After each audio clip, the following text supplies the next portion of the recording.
Dzisiejszy odcinek mógłbym, może nawet powinienem rozpocząć od salta, no bo to przecież znak rozpoznawczy mojego rozmówcy. Ale nie potrafię, więc po prostu zaproszę Państwa na rozmowę z Taofikiem Ismailem.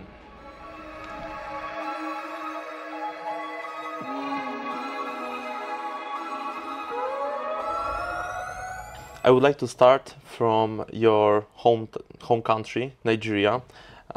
Can you remember what is your first memory connected with football?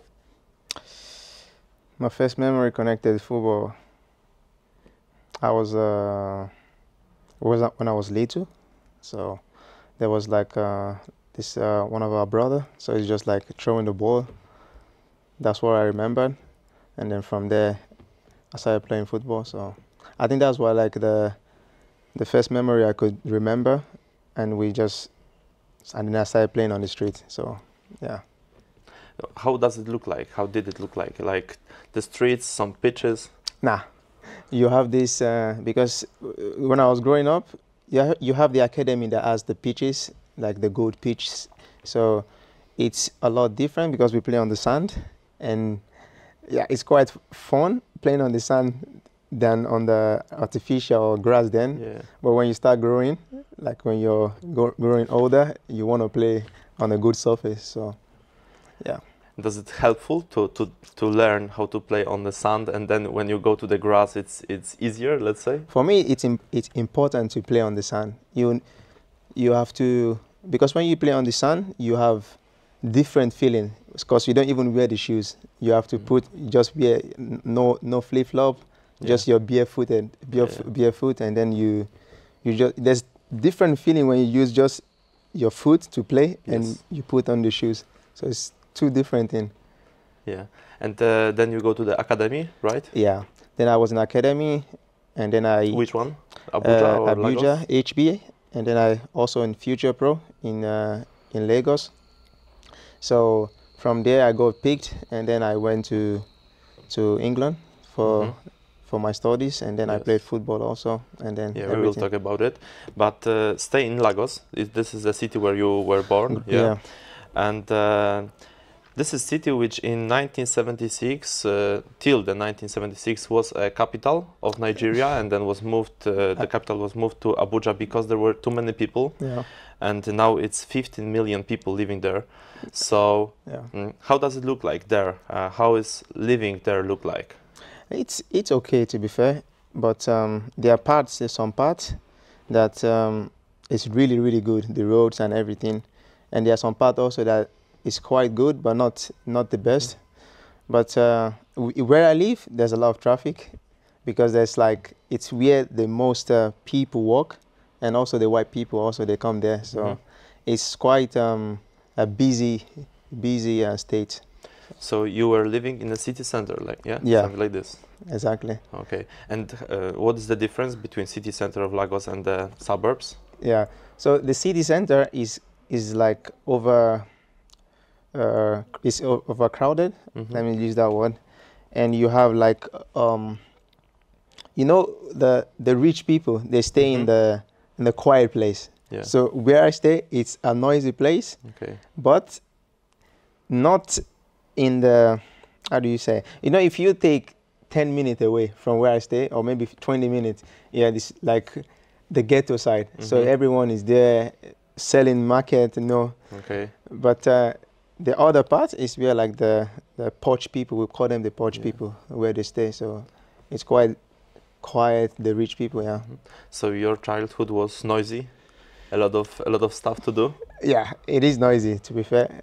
It is noisy. And also there's like private school and public school. So I went to the public school. But when I was growing, when I was like from 1 to maybe 6, 7 years, I was in the private school. And then from 7 upward, I was in the public school. So it's like a government school. So the government school, there's a lot of people, especially in one class, you can have 60 students, even more than maybe 100. In one class? In one class, yeah. Oh, wow. So it is really crowded. Okay. And what are the activities for the kids? Only football? You have football, you have tennis, you have some other, like we call it handiwork. You can knitting. Yeah, there's so many activities that you can do. Yeah. But that's the ones I do is the football and running. So I do football, I do running, and sometimes maybe tennis. Okay. There's basketball also. Our coach is very good at tennis, so you can. Is it the ping pong or no, not the ping pong, the tennis. not the long tennis. I mean yeah, the ping pong. Okay. Yeah.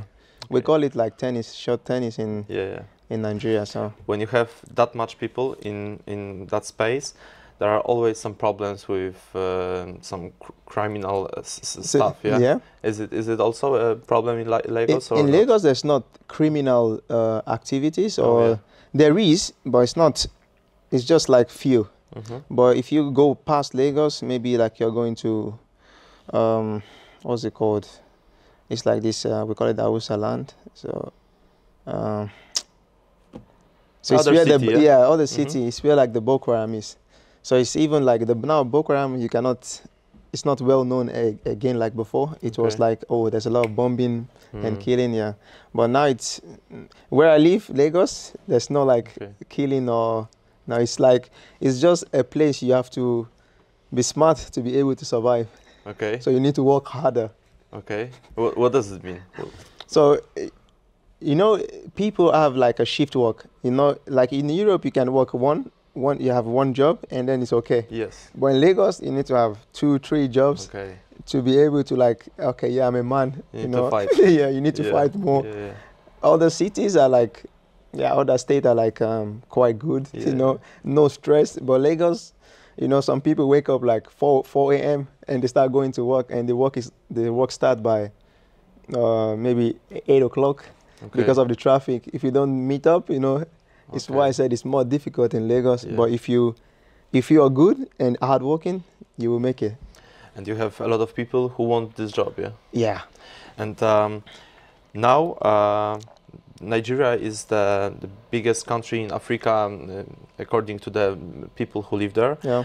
Now it's 218 million, but in 2000 year Yeah. it was only 122. So Yeah. in 24 years, Yeah.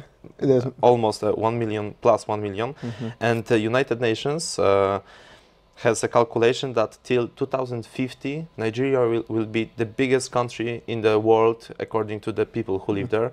So is it a real problem, like to have that much people in one space? If you live there, you feel it?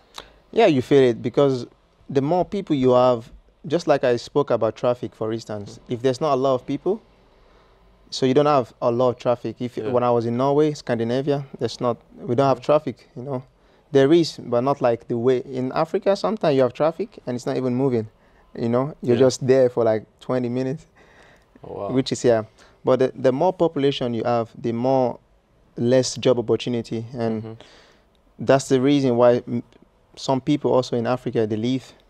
The football is good also. It's not that bad. It's not that bad.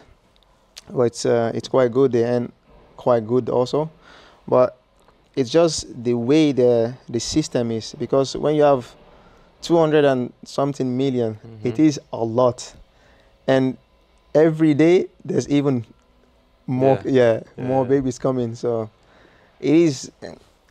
It's difficult. I won't lie, because now the economy is also, it's been difficult for people because of the less job opportunity. So Yeah. I think that's the main problem. But the football potential is huge. It's huge, yeah. But How- still, like I said, it's difficult. When I mean really difficult, because there's quite a lot of talented players, but they are like, it's difficult for them to even come to Europe. Like really, really, really good players, better than even some players in Europe. Many players in Europe, yeah. So how did you do it? To go at the beginning to London, yeah, for the studies. To be fair, I wouldn't say it's my talent or hard work. I would say it's God, and also I was lucky, because there are majority or many players also better than me, to be fair. So it's not like what you, it's not by what you're doing, but you just need to be hardworking also and be lucky. Mhm. So I was Somebody I was helped you? part of the lucky, yeah. Yeah. It was Emeka Obasi. So he's like a very good man. And then I went to England and I studied. From my study, I went to to Palace, then everything came like really good. So the reason of your trip was education. You go there for the studies, Yeah. and when you was in London, then you started to play for Crystal Palace, yeah? Yeah, so it's like a scholarship. So Mhm. you win a scholarship from Africa, and then so you study like a business or maybe any other courses, Mhm. and then from there you play football also. But the main goal was education and Mhm. then football. Okay. So because you have to have some degree also, just in case football doesn't Mhm. go the way you want. And yeah. But how did you reach that big club as Crystal Palace? So like my agent, because he's a big agent also. So he's the one with Jordan Sancho Mm-hmm. and Saka, Bukayo Saka. Yeah, you showed me Yeah. first day when you were in the club. Yeah. So he knows a lot of people also in Palace. So I was with them for like 5 months, Mhm. training with them. So, on student visa, it's a little bit difficult also. So it's part of the reason why I said things are more difficult for like African players, Mhm. because there's quite a lot of talent, but you need to be lucky at Yeah. working, and so many, criterions that Yeah. follows it. But you get your first professional contract in skate, yeah? In Shide, yeah. In Scheid, in Norway. So does the cold Scandinavia is a good place for a Nigerian player? It's good. To be fair, it's good. I won't say it's bad, because I was there and I made it there also. So, but your first year, it will be difficult, because you're coming from a country that is really, really warm, Yeah. which is Africa, like 30 something degree every day. Yes. And then you're coming to a country that's like minus something. Yeah, Norway is up front, Yeah. up north. So my Yeah. first, because I got there in January and it was snowing. The snow was this tall. Yeah, really tall. It was your first My time? first time, Yeah. I was like, wow. And then the first training, second training, before I could like adapt, was like 3 days or something. Yeah. Because it was different from even in England, it wasn't snowing maybe once in a while, but it doesn't snow like Yes. crazy, yeah. But you played there almost 80 games. You did Yeah. it well. And you catch an attention of Lorient, Yeah. club from Ligue 1. But you never make an appearance in a Ligue 1. The question is why? There's no excuse. I won't say this is the reason why I'm not playing, or this is the reason why I didn't play. But you take risk in every transfer you go to, like every club you go to. And if it works out, yeah, it's good. If because I was on loan from Lorient to Beveren, I feel like it's a step that makes me come to Gonic. Mm-hmm. If I hadn't moved from Lorient to Beveren, maybe I don't come to Gonic. Okay. But it's like, for every step you take, there's a reason behind it. But if you don't play for a team, there's also, it's not like you don't bring excuse like, oh, I don't play because of this coach. No, Mhm. it's because probably you're not ready, Mhm. or yeah, the coach doesn't like you, and there's a lot of factors that determines if a player is gonna play for the Mhm. team or is not gonna play. So some players are really good, really, really good, but they don't have the attention from the coach. Mhm. So it's not like they're not good, but they are good. Yeah. But you said that if you don't go for a loan, you will not be in Górnik. I might not be in Górnik. So you recognize coming here to Polish league, to Górnik, as an achievement. It's an achievement. Every transfer you make is an achievement, no matter how big or small it is. So the reason is, I took a step from Fredrikstad, which is like the Mhm. second level Yeah. in Norway, to like the Premier. Mm-hmm. Some players take from the second to the Premier of Norway, from Premier to the like maybe Holland, Mm-hmm. because French league is like one of the first 1 to 5 in the world. Yes, or top one- 5, yeah. definitely, yeah. So if I can take that big step from Mhm. there to France, it means there's a quality that the coach wants. Mm-hmm. And the coach that signed me also wasn't the coach when I got there. He wasn't the one. So it was a different coach. So, but I don't give excuse because it's not the coach. But still, every transfer you make, it's an achievement for me. Even if it's like a club that's not playing first division, Mhm. it's still a big step, because there are countless of players that want to have a contract. Of course. So coming to, especially Gornik is a big club, big history also. 14 championship, I think, yeah. So it's really, it's a big achievement, let me use that word. Of course, of course. And I have checked what Lorient fans was writing under the post which they announced that you are going to Górnik. And there are only 3 comments that I wrote. It's a shame that we allowed him to go. Why he didn't get a chance, he could help us this season. Or I am disappointed, he should get a chance to play this season in League 2, League D. Yeah. And there was much more of it. Do you feel that you deserve a chance? I could have played this season 100%, but when you don't have when your mind is not in a place anymore, it's better you leave. Because if you are in a club, I feel like every player who comes to a club should give 100% for the club. But if your mind is elsewhere, you cannot give 100%, and that's the problem.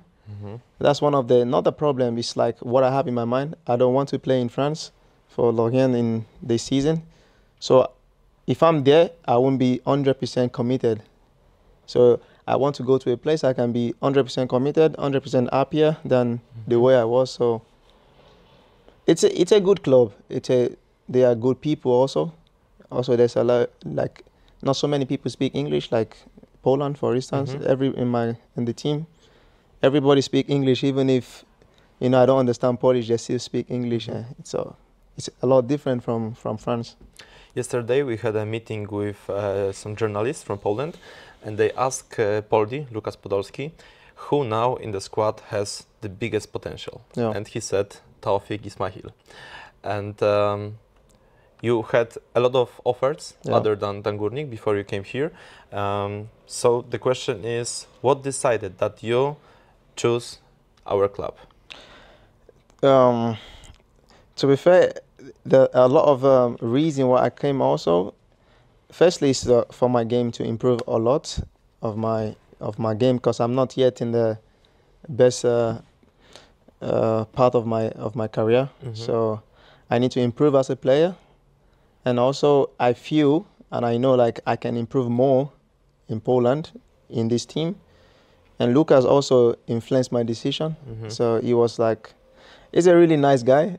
And when I came also, it was really nice. We talked about it before the interview. Yeah, so, yeah, it's also part of the reason why I came. So, and I feel like I could also help the team a lot. By helping the team a lot, I'm developing also. So I can develop in France also, don't get me wrong, but you need a place where you have, even before you come, people believe in you even more. Yeah. And you feel wanted. Yeah? Exactly. But let's stay with Poldi. Did you expect him to be that funny guy? Nah, not really. Not really. To be fair, I think it's because when I watch him sometimes in football, you see someone on the pitch and they are so different when you meet them. Yeah, on the pitch he's a so angry guy, this is like what I'm shouting saying. On the referees and everything. It's so different on the pitch, and when you meet him as a person, is for me. I think he's the nicest person I met since I've been playing football. Seriously, in the whole career? Yeah, because normally when you go to a club, he has achieved a lot. The World Cup winner also. Yeah. You don't see those type of people speaking so much. They're like calm. Every time he comes to the dressing room, he's always like laughing, playing with me. Yeah. That alone, even if I don't have a family around, it makes me like, okay. I'm home, And I see like he's talking a lot to you, like a lot of jokes directly to you. Yeah? It's funny. Yeah. It's funny. Okay, at the first day when you come here, I don't know if you remember, we were recording the video of your announcement and everything, the photos. Yeah. You have been asking me for a few Polish words just for the beginning. Yeah. And I found the information that you have been learning a Norwegian language. So the question is, will you learn Polish? I will learn Polish, but I don't know how long, because I know some words now, like on the pitch, but not everything. Sometimes you speak, I don't understand what you're saying, but your gesture tells me what you're saying. So, and for you to understand a language first, it starts from the gesture. It's like you pointing to me and say, just Eyes. your body language, your Yeah. yeah. So this is how you learn language, and then comes to the book. So hopefully I'm gonna learn, because I'm gonna be here at least even 1 year, if not 1 year, because I have 3 years contract. Yeah. So we will see what happens.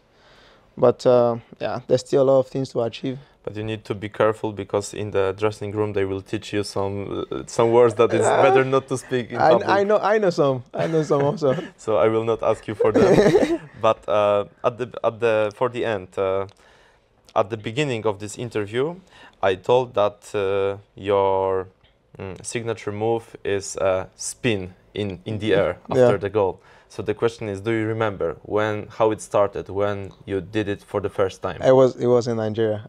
Yeah. So we have this. You know when you scrape a wood, Yes. we call it like a sawdust. So it's like the little ashes from the wood. Yeah, with the, So like you the put it curved on one, you put it on the ground, and then we practice. Okay. Yeah, so you start. We don't practice. You know, like in Europe, you have gymnastic, this rubber stuff, and you practice on rubber. Okay. We don't practice on rubber. So it was made by wood, Yeah, the floor. the floor. It's like, but it's not like when you fall, you're gonna get Yes. injured. No, you won't get injured. So it need to be a lot of this. Yeah, a lot of this. So Yeah. you start to practice the one. You start with the back, the boom, and then Yes. you start.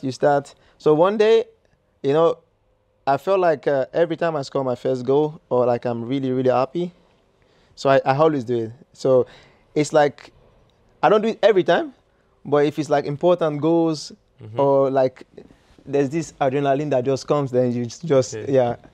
So you do it spontaneously, yeah. yeah? Okay. So, but I did it first in my academy, when I joined my academy. So basically, I switched academy. So, you know, it's like when you switch a club, you don't celebrate against your former Yeah, club. of But I course. celebrated against my With the spin. With the spin. It was the first time you do it. Okay, so that's how And it started. it was because of the situation. Yes. Because they don't want me to leave the academy, blah blah blah. So I had Okay, to like. There was a little argument. Yeah. And then I did it. It was really funny. Okay, and That's how I started. I need to say one thing. I saw you coming from the training speech the first day. It was your first training, Yeah. and you were running through the pitch, and you were jumping and like practicing a celebration. Was it a preparation for the celebration? I'm just feeling the atmosphere. Like, you know, you get to the stadium and you look around. You can like close your eyes and feel like, yeah, everyone is here now. Yeah. It's just like, yeah, it's like practicing, but you know, I hope everything goes well, because you know, sometimes you're really, really happy in the club, and you just need to work harder. So if everything goes well, I think I'm gonna do it a lot. So Okay. we'll see. So we have hope that you don't need to imagine this atmosphere. You will feel it. Yeah, exactly. And I have hope that you will make a lot of spins for so. us. Thank you for this interview. Thank you. Dziękuję również Państwu za uwagę. To był 3. odcinek programu Godej Hopie, a moim gościem był Taofik Ismail.